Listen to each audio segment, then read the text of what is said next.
Assalamualaikum warahmatullahi wabarakatuh. Kami dari kelompok 9 akan memaparkan materi mengenai upaya hukum dalam perkara persaingan usaha. Sebelumnya, perkenalkan, nama saya Fitri Nurjani Azhara dengan NPM 22.451. Di sini saya terlebih dahulu akan menjelaskan mengenai pengertian.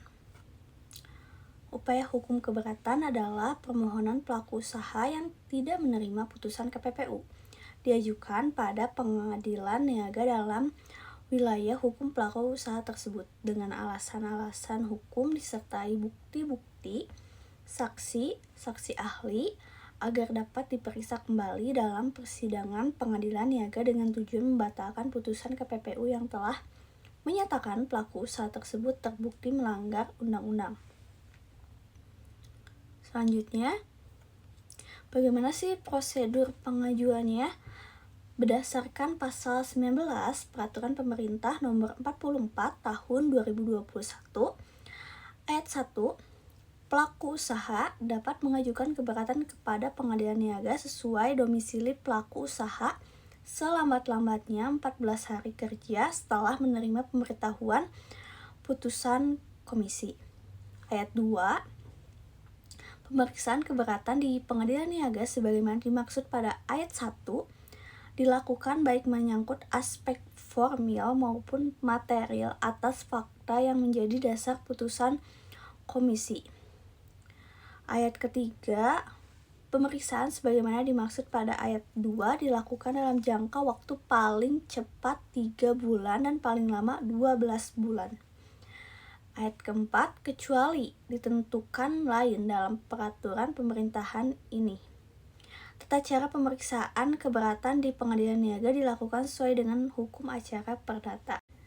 Selanjutnya, bagaimana sih kedudukan pengadilan niaga dalam memeriksa perkara keberatan?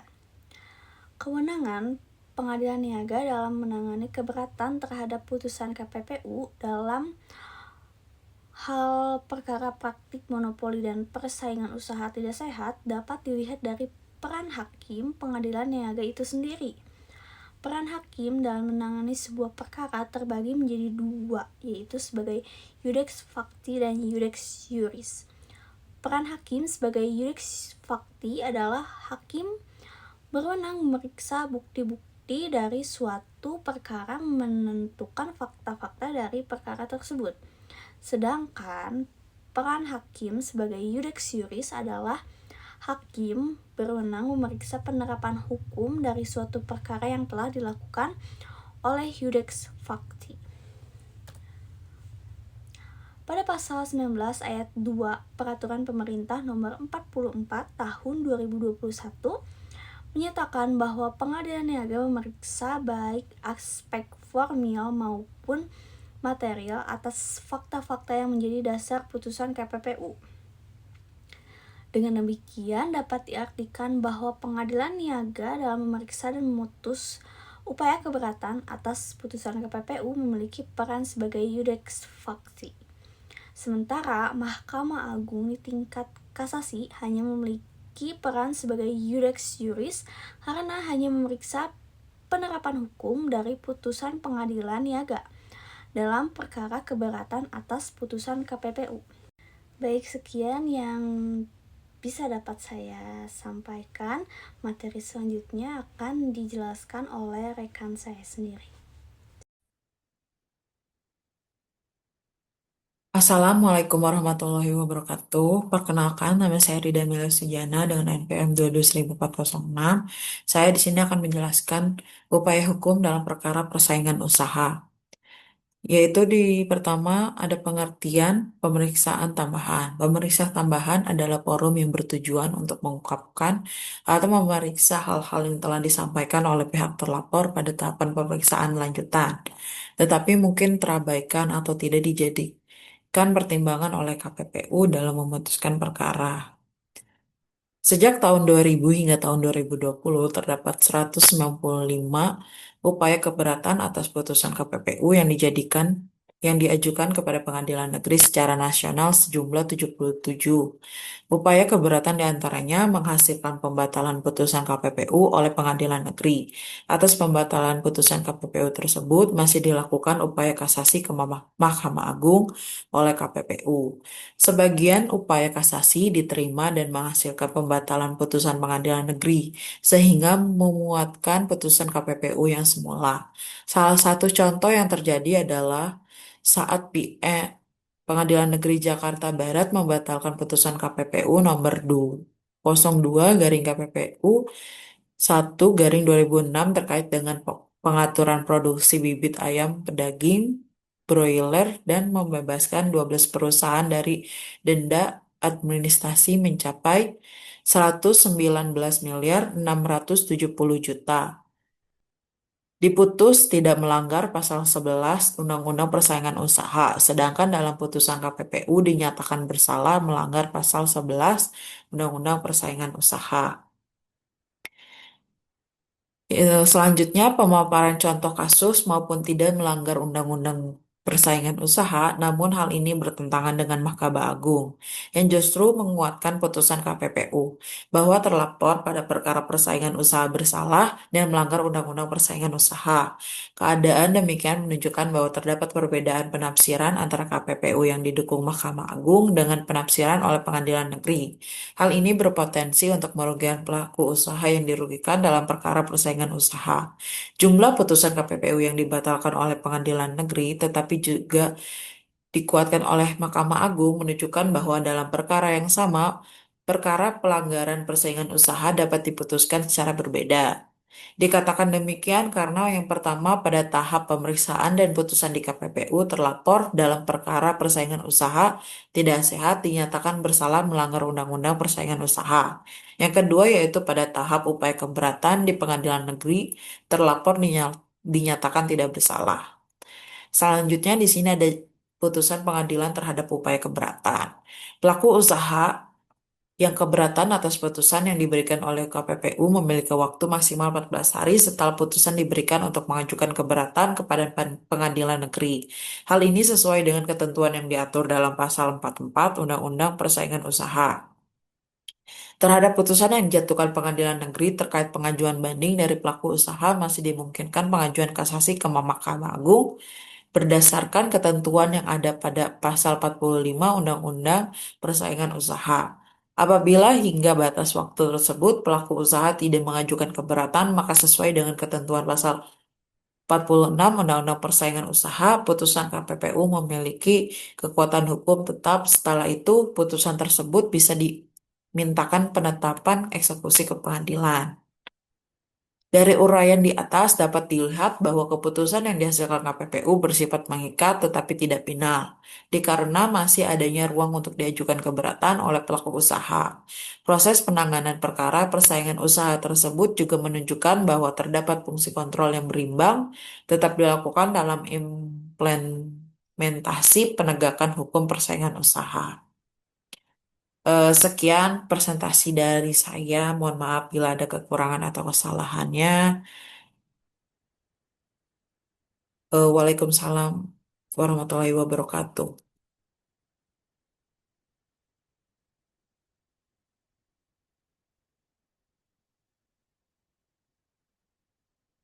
Perkenalkan, nama saya Salwanita dengan NPM 22.420. Materi selanjutnya yaitu mengenai pelaku usaha tidak melaksanakan putusan KPPU dan tidak mengajukan upaya hukum keberatan. Apabila pelaku usaha telah dinyatakan bersalah oleh KPPU, tidak melaksanakan putusan tersebut dan tidak mengajukan upaya keberatan ke pengadilan niaga dalam waktu 14 hari, maka berdasarkan pasal 44 ayat 3 Undang-Undang Nomor 5 Tahun 1999 di mana telah diubah oleh Undang-Undang Nomor 11 Tahun 2020 tentang Cipta Kerja, putusan KPPU dianggap memiliki kekuatan hukum tetap.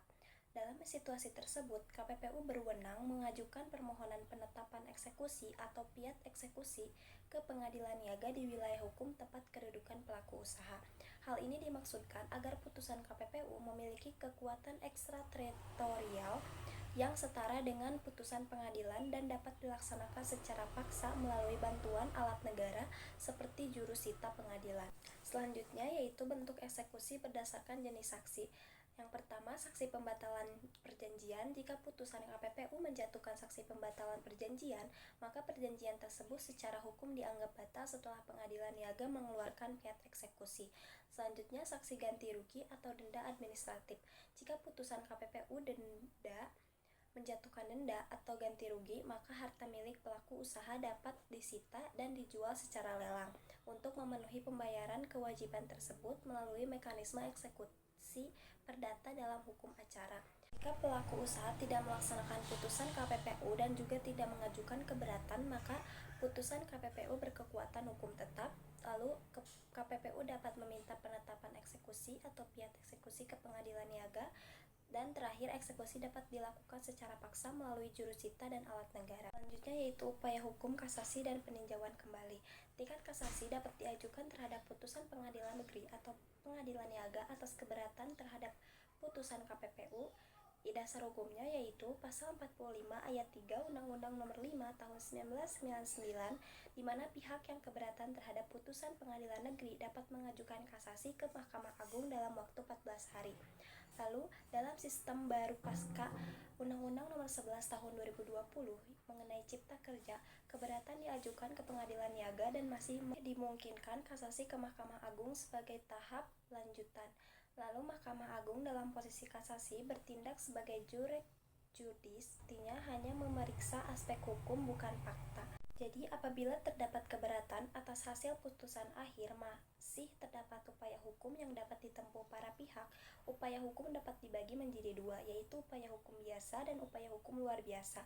Upaya hukum biasa dapat berupa perlawanan atau PZ yang diatur dalam 123 ayat 3 junto pasal 129 HIR banding atau revisi yang diatur dalam pasal 188 sampai pasal 194 HIR dan kasasi atau kasatie yang diatur dalam pasal 29 dan 30 Undang-Undang Nomor 5 Tahun 2004 tentang Mahkamah Agung.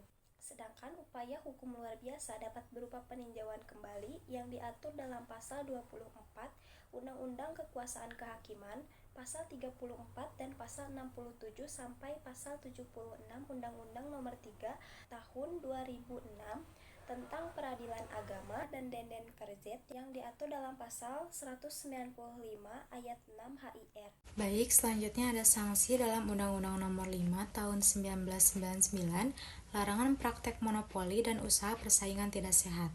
Undang-Undang Nomor 5 Tahun 1999 menetapkan dua macam sanksi, yaitu sanksi administratif dan sanksi pidana yang terdiri dari pidana pokok dan pidana tambahan. Yang pertama, sanksi administratif. Sanksi administratif merupakan satu tindakan yang dapat diambil oleh komisi terhadap pelaku usaha yang melanggar Undang-Undang Nomor 5 Tahun 1999. Jika pelaku usaha dinyatakan bersalah, KPPU berwenang menjatuhkan sanksi berupa tindakan administratif yang dapat berupa: yang pertama, penetapan pembatalan perjanjian; yang kedua, perintah kepada pelaku usaha untuk menghentikan integrasi vertikal, yang antara lain dilaksanakan dengan pembatalan perjanjian, pengalihan sebagian perusahaan kepada pelaku usaha lain, atau perubahan bentuk rangkaian produksi. Yang ketiga, perintah kepada pelaku usaha untuk menghentikan kegiatan yang terbukti menimbulkan praktik monopoli, menyebabkan persaingan usaha tidak sehat, dan atau merugikan masyarakat. Patut diperhatikan yang diperintahkan untuk dihentikan hanya kegiatan atau tindakan tertentu, bukan kegiatan usaha pelaku usaha secara keseluruhan. Yang selanjutnya ada yang keempat, perintah kepada pelaku usaha untuk menghentikan penyalahgunaan posisi dominan. Yang kelima, penetapan pembatalan atas penggabungan atau peleburan badan usaha dan pengambil alihan saham. Yang keenam, penetapan pembayaran ganti rugi yang diberikan kepada pelaku usaha dan pihak lain yang dirugikan. Yang ketujuh, pengenaan denda minimal 1 miliar. Sanksi tersebut dijatuhkan sesuai dengan tingkat atau dampak pelanggaran yang dilakukan dengan memperhatikan kelangsungan kegiatan usaha dari pelaku usaha dan atau dengan dasar pertimbangan dan alasan yang jelas. Selanjutnya ada sanksi pidana pokok. Diatur dalam pasal 48 Undang-Undang Nomor 5 Tahun 1999 menentukan bahwa sanksi pidana pokok meliputi pidana denda minimal 25 miliar rupiah dan maksimal 100 miliar rupiah. Pidana tersebut dapat diganti dengan pidana kurungan selama-lamanya 6 bulan. Sanksi pidana ini diberikan oleh pengadilan, bukan merupakan kewenangan komisi. Apabila yang pertama, terjadi pelanggaran terhadap ketentuan pasal 4, pasal 9 sampai dengan pasal 14, pasal 16 sampai dengan pasal 19, pasal 25 sampai dengan pasal 27, dan pasal 28. Pelaku diancam dengan pidana serendah-rendahnya 25 miliar dan setinggi-tingginya 100 miliar rupiah, dan pidana kurungan pengganti dengan selama-lamanya 6 bulan.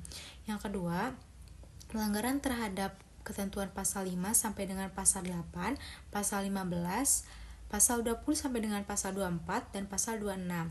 Pelaku diancam pidana serendah-rendahnya 5 miliar rupiah dan setinggi-tingginya 25 miliar rupiah atau pidana kurungan pengganti denda selama-lamanya 6 bulan. Yang ketiga, pelanggaran terhadap ketentuan pasal 41. Ancaman pidana adalah serendah-rendahnya 1 miliar rupiah dan setinggi-tingginya 5 miliar rupiah atau pidana kurungan pengganti denda selama-lamanya 3 bulan. Selanjutnya ada sanksi pidana tambahan. Diatur dalam pasal 49 Undang-Undang Nomor 5 Tahun 1999 menentukan bahwa pidana tambahan yang dapat dijatuhkan terhadap pelaku usaha dapat berupa yang pertama, pencabutan izin usaha, atau yang kedua, larangan kepada pelaku usaha yang telah terbukti melakukan pelanggaran terhadap undang-undang ini untuk menduduki jabatan direksi atau komisaris sekurang-kurangnya 2 tahun. Atau yang ketiga, penghentian kegiatan atau tindakan tertentu yang menyebabkan timbulnya kerugian kepada pihak lain. Selanjutnya ada sanksi pidana tambahan. Dalam penjelasan umum, Undang-Undang Nomor 5 Tahun 1999 disebutkan bahwa komisi hanya berwenang menjatuhkan sanksi administratif, sedangkan yang berwenang menjatuhkan sanksi pidana adalah pengadilan.